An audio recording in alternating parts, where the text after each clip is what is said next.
Hello दोस्तों, कैसे हैं आप सब लोग। आई होप आप सब बढ़िया होंगे, अच्छे होंगे। तो आज था पटवारी और लेखपाल का पेपर था आज। तो चलिए वो कैसा कैसा आया था, तो चलिए स्टार्ट करते हैं वीडियो को। तो चलिए पहला क्वेश्चन है इसमें। तो पहला क्वेश्चन है, अल्पविराम का उपयोग वाक्य के किस खंड में किया जाता है। तो किस खंड में किया जाता है, ऑप्शन नंबर बी। ठीक है। इसका अगला क्वेश्चन है, अनादि शब्द का विलोम है। तो अनादि शब्द का विलोम क्या हो जाएगा, फलाहारी। ठीक है। इसके बाद अगला क्वेश्चन है, मंद गंध पुष्पमाल पाठ पाठ शोभाश्री पट नहीं रही, इन पंक्तियों के रचनाकार हैं। तो इन पंक्तियों के रचनाकार कौन है, सूर्यकांत सूर्यकांत त्रिपाठी निराला जी। ठीक है, सूर्यकांत त्रिपाठी निराला। अगला क्वेश्चन देखते हैं, साहित्य लहरी रचना के रचयिता हैं। तो इसके रचयिता हैं सूरदास। ठीक है। तो चलिए अगले क्वेश्चन की ओर बढ़ते हैं। तो अगला क्वेश्चन है, निम्नलिखित में से इलेक्ट्रॉनिक मीडिया के अंतर्गत क्या नहीं आता। तो इलेक्ट्रॉनिक मीडिया के अंतर्गत नहीं आता समाचार पत्र। ठीक है। अगला क्वेश्चन है, कठिनाई शब्द में प्रत्यय है। तो इसमें है आई प्रत्यय। ठीक है। तो क्या है, आई, ऑप्शन नंबर ए। ठीक है। चल अगले अगले क्वेश्चन की ओर बढ़ते हैं, कृति का विपरीतार्थक शब्द कौन सा है। तो कौन है, अपकृति। ठीक है ना। तो इसका विपरीत हो जाएगा अपकृति। इसके बाद है, महर्षि का संधि विच्छेद होगा। तो महर्षि का संधि विच्छेद होगा, ऑप्शन नंबर बी, महाधन ऋषि। ठीक है। इसका अगला क्वेश्चन है, इनमें से वर्तनी की दृष्टि से शुद्ध शुद्ध शब्द है। तो शुद्ध शब्द होता होगा इसका ऑप्शन नंबर सी। सरकारी या स्वायत्तशासी निकायों या संस्थानों के निर्णय प्रतिवेदन आदि को जब जन साधारण साधारण के सूचनार्थ समाचार पत्रों द्वारा प्रकाशित एवं प्रसारित किया जाता है, तो उसे क्या कहा जाता है, उसे कहा जाता है प्रेस विज्ञप्ति। ठीक है ना। अगला क्वेश्चन है, तीर शब्द का पर्यायवाची है। तो तीर शब्द का पर्यायवाची है सर। ठीक है ना। अगला क्वेश्चन है, बर्बर शब्द का विलोम शब्द है। तो बर्बर शब्द का विलोम शब्द होगा सभ्य। ठीक है।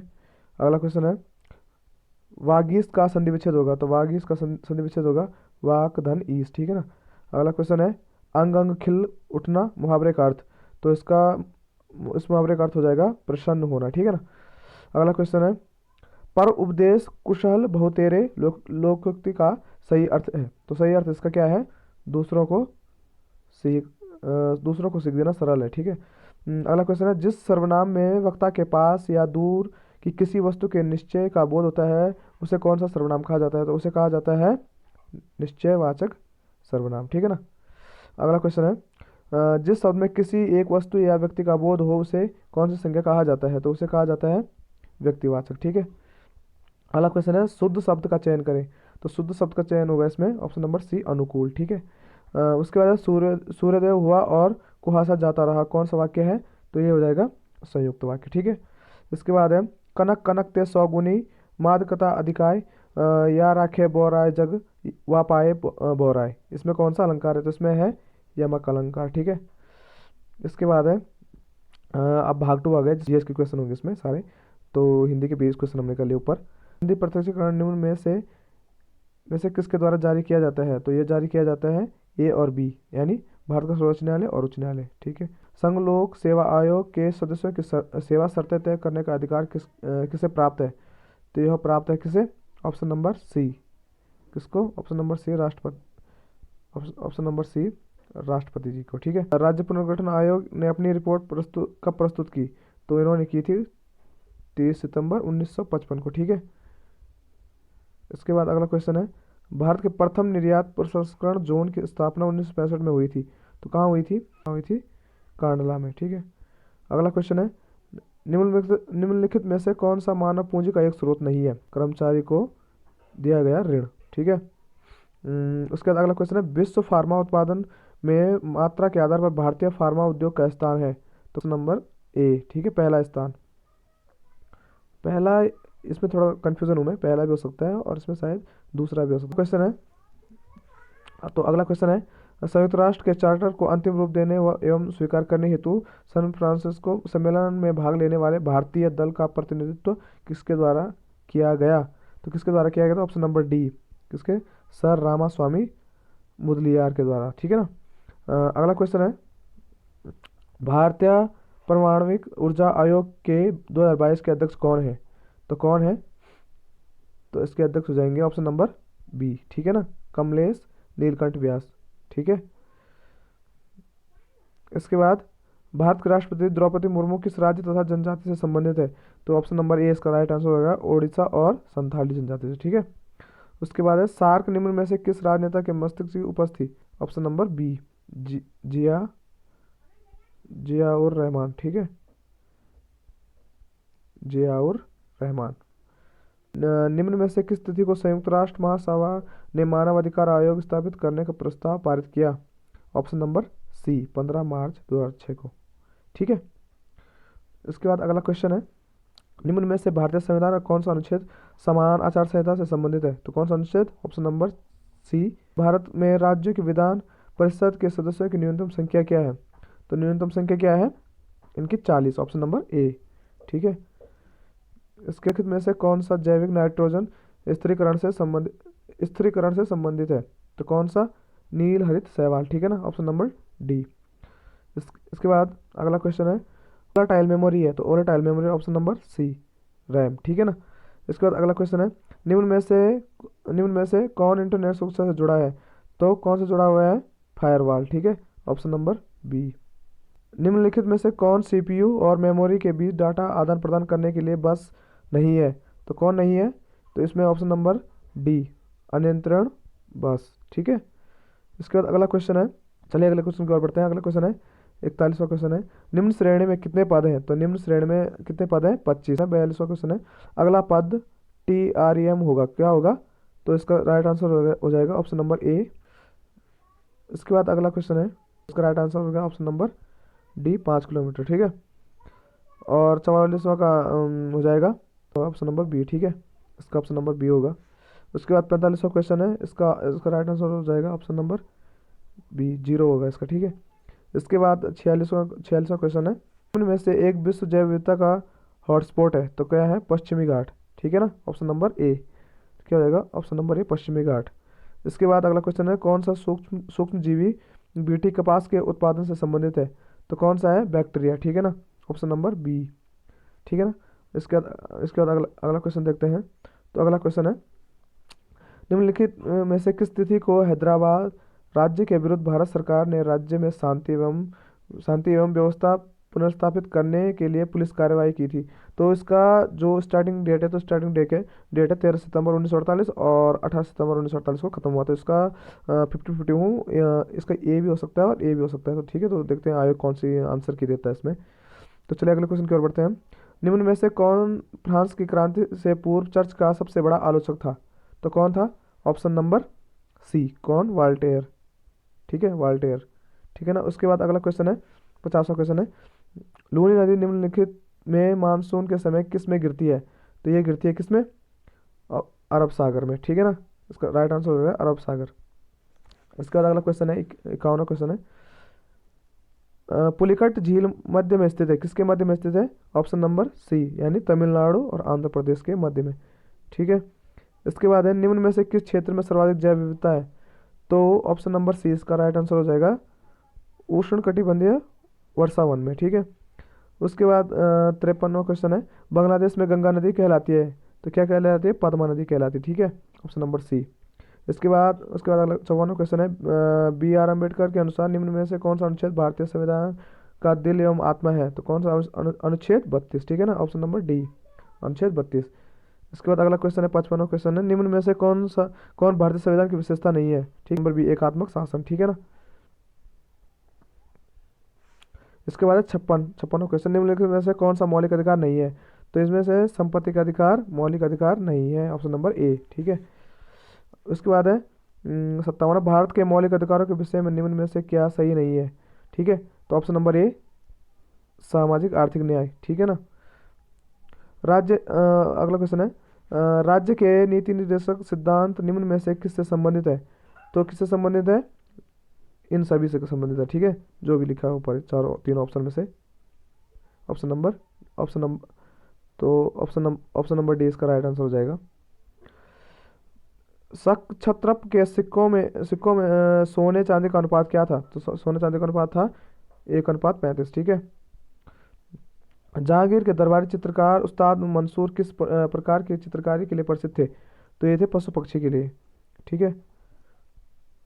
तो ये हो गया जीएस के भी 40 क्वेश्चन अब हैं, अभी उत्तराखंड से रिलेटिव हैं, तो चलिए इनको भी देखते हैं। तो सबसे पहला क्वेश्चन, जनपद अल्मोड़ा का ऊपरी भाग स्थित है, तो लघु हिमालय क्षेत्र में, ठीक है, यानी लघु हिमालय में, ठीक है। अगला क्वेश्चन है, मनेरी भाली परियोजना निम्न में से किस जनपद में स्थित है, तो किस जनपद में स्थित है, उत्तरकाशी में, ठीक है। उसके बाद अगला क्वेश्चन, 2011 की जनगणना के अनुसार उत्तराखंड में किस जनजाति की जनसंख्या सर्वाधिक है, तो किस जनजाति की सर्वाधिक जनसंख्या है, तो ये है ऑप्शन नंबर डी, थारू की। किसकी? थारू की, ठीक है।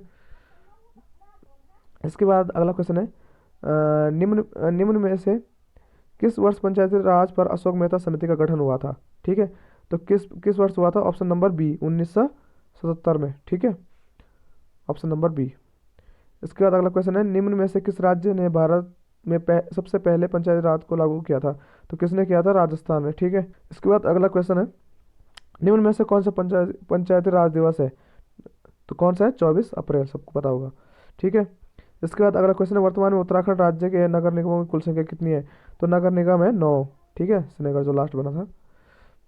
उसके बाद है, वर्ष 2020-21 संशोधित बजट अनुमान के आधार पर उत्तराखंड सरकार को निम्न में से किस मद से अधिकतम राजस्व प्राप्त हुआ है, तो इसका राइट आंसर हो जाएगा ऑप्शन नंबर सी, भारत सरकार से राजस्व अनुदान, ठीक है ना। इसके बाद है, उत्तराखंड सरकार के वात्सल्य योजना के अंतर्गत कितनी धनराशि दी जाती है, 3,000 रुपये, ठीक है, राइट आंसर होगा सी। वर्ष 2011 की जनगणना के अनुसार उत्तराखंड में शिशु लिंगानुपात क्या है, ठीक है, तो शिशु लिंगानुपात कितना है, ऑप्शन नंबर सी, ठीक है, तो कितना है, 890, ठीक है। उसके बाद निम्नलिखित में से सही युग्म का निम्नलिखित में से कौन सा युग्म सही सुमेलित नहीं है, तो कौन सा युग्म सही सुमेलित नहीं है, आपने देखना है। Wadia institute of Himalayan geology है देहरादून में, सही है। उसके बाद विवेकानंद कृषि अनुसंधान संस्थान पिथौरागढ़ नहीं, भारतीय सैन्य अकादमी हरिद्वार नहीं, और high altitude plant physiology research centre है चमोली, ये भी गलत है, यानी इसमें राइट आंसर हो जाएगा हमारा देहरादून, ऑप्शन नंबर ए, ठीक है। टोंस निम्न में से किसकी सहायक नदी है, यमुना की, ठीक है, तो किसकी सहायक नदी है, यमुना की, ठीक है। इसके बाद श्री तीरथ सिंह रावत उत्तराखंड के मुख्यमंत्री कितने दिनों तक रहे, तो ये रहे 116 दिनों तक, सबसे कम दिनों के मुख्यमंत्री, ठीक है। इसके बाद निम्नलिखित में से किसे 7 जनवरी 2021 को उत्तराखंड के मुख्य न्यायाधीश की शपथ दिलाई गई, तो किसे दिलाई गई, तो ये दिलाई गई जस्टिस RS चौहान, ठीक है ना। उसके बाद अगला क्वेश्चन है, भारत के लिंग अनुपात 2018 के अनुसार उत्तराखंड का क्रम क्या था, ठीक है, तो क्या था उत्तराखंड क्रम 13वां, ठीक है, ऑप्शन नंबर ए। इसके बाद 76वां क्वेश्चन है, प्रसिद्ध गर्जिया देवी मंदिर निम्न में से किस नदी के तट पर स्थित है, तो किस नदी के, कोसी नदी के तट पर, ठीक है। अगला क्वेश्चन है, निम्नलिखित में से कुमाऊं का इतिहास पुस्तक किसके द्वारा लिखी गई है, तो किसके द्वारा, बद्रीदत्त पांडे के द्वारा। तो अगला क्वेश्चन, निम्न में से किस वर्ष उत्तराखंड नंदा देवी राष्ट्रीय उद्यान स्थापित किया गया था, तो कब किया गया था, 1982 में, सबको पता होगा ये भी, ठीक है, 1982 में। उसके बाद है, उत्तराखंड में श्री नंदा देवी राज जात यात्रा मेले का आयोजन निम्न में से किस स्थान पर होता है, तो किस, डी इसका राइट आंसर हो जाएगा, चमोली में, सॉरी, तो क्या हो जाएगा, ऑप्शन नंबर डी, चमोली में। निम्नलिखित में से किसे प्रथम बार उत्तराखंड खेल रत्न पुरस्कार दिया गया था, तो इसका राइट आंसर हो जाएगा option number A, Jaspal Rana, ठीक है। इसके बाद अगला क्वेश्चन, निम्न में से उत्तराखंड के प्रथम राज्यपाल कौन थे, ठीक है, तो प्रथम राज्यपाल कौन थे, सुरजीत सिंह बरनाला, ठीक है। इसके बाद है, भगीरथी नदी पर टेरी बांध निर्माण के विरोध में गंगा सागर से गंगोत्री तक साइकिल रैली का नेतृत्व निम्न में से किसने किया, तो किसने किया था, सुंदरलाल बहुगुणा ने, ठीक है। इसके बाद है, प्लान की समस्या के निराकरण हेतु उत्तराखंड सरकार द्वारा पूर्व में गठित आयोग का संशोधित नाम क्या रखा गया, ऑप्शन नंबर बी हो जाएगा इसका राइट आंसर, ठीक है। इसके बाद है, निम्नलिखित में से कौन सा एक ग्राम्य फर्स्ट के उद्देश्यों से संबंधित नहीं है, तो इसका राइट आंसर हो जाएगा ऑप्शन नंबर सी हो सकता है इसका राइट आंसर, इसमें मैं कन्फ्यूज़न हूँ, ऑप्शन नंबर बी या सी में मैं कन्फ्यूज़न हूँ, तो आप देख लेना इसको, ठीक है। बछेंद्री पाल को पद्म श्री पुरस्कार कब मिला, तो कब मिला था, 1984 में, ठीक है, ऑप्शन नंबर डी इसका राइट आंसर हो जाएगा। इसके बाद अगला क्वेश्चन है, उत्तराखंड में तिलु नौतली पुरस्कार निम्न में से किस क्षेत्र को दिया जाता है, तो इसका राइट आंसर हो जाएगा उल्लेखनीय कार्य, तो ठीक है। इसके बाद है, निम्नलिखित में से उत्तराखंड की प्रथम महिला पुलिस निदेशक कौन थी, सबसे अच्छा क्वेश्चन है, तो इसका राइट आंसर हो जाएगा कंचन चौधरी भट्टाचार्य, ठीक है। इसके बाद है, गोवसा ताम्रपत्र शिलालेख शक संवत 1340 किस राजा के दान का उल्लेख करता है, तो ये इसका राइट आंसर हो जाएगा सी, ज्ञानचंद्र, ठीक है। बद्रिका खंड किस पुराण का अंश है, यह है स्कंद पुराण के, ठीक है। इसके बाद अगला क्वेश्चन है, ब्रिटिश शासन के दौरान कुमाऊं में भूमि को क्या कहते थे? तो भूमि को क्या कहते थे? थात। ठीक है। इसके बाद अगला क्वेश्चन है, 1790 में कुमाऊं पर विजय के पश्चात गोरखों ने वहां का सूबा किसे नियुक्त किया था? तो किसे किया था? जोगामल शाह को। ठीक है। इसके बाद अगला क्वेश्चन है, निम्नलिखित में से कौन सा स्थान गढ़वाल के बारदोली के नाम से विख्यात है? तो इसका राइट आंसर होगा गुजड़ू। ये पुलिस के पेपर में भी आया था। ठीक है। चलिए अगले क्वेश्चन की ओर बढ़ते हैं हम। निम्नलिखित में से किस चंद शासक ने पट्टी नामक प्रशासनिक इकाई की स्थापना की थी? तो बाज बहादुर चंद। ठीक है। इसके बाद स्टेशन पर लगे हुए बोर्ड पर अंकित समुद्र तल से ऊंचाई क्या कहलाती है? तो एक स्पोर्ट हाइट। ठीक है ना।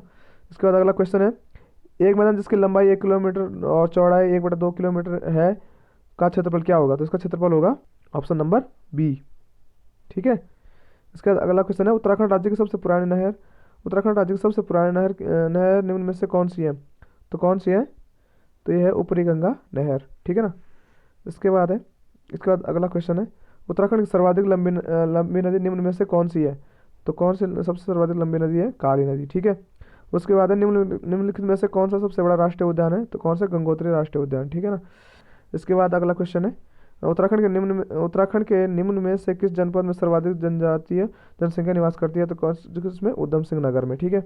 उसके बाद अगला क्वेश्चन, 2021 के विश्व सर्वश्रेष्ठ रखरखाव वाले राष्ट्रीय उद्यानों में कार्बन राष्ट्रीय उद्यान का स्थान निम्न में से क्या था? तो क्या था? तो इसका राइट आंसर हो जाएगा दूसरा। ठीक है। तो ये थे पटवारी और लेखपाल के जो पेपर हुआ था उसका जो आंसर की। अभी आयोग से दूसरी आएगी, तो अभी फिलहाल ये जो मैंने बनाई थी उसकी है, तो आप देख लेना। अगर आपको इसमें से कुछ गलतियां लगेंगी तो आप कमेंट बॉक्स में पिन कर सकते हैं। तो चलिए फिर ठीक है, फिर बढ़िया।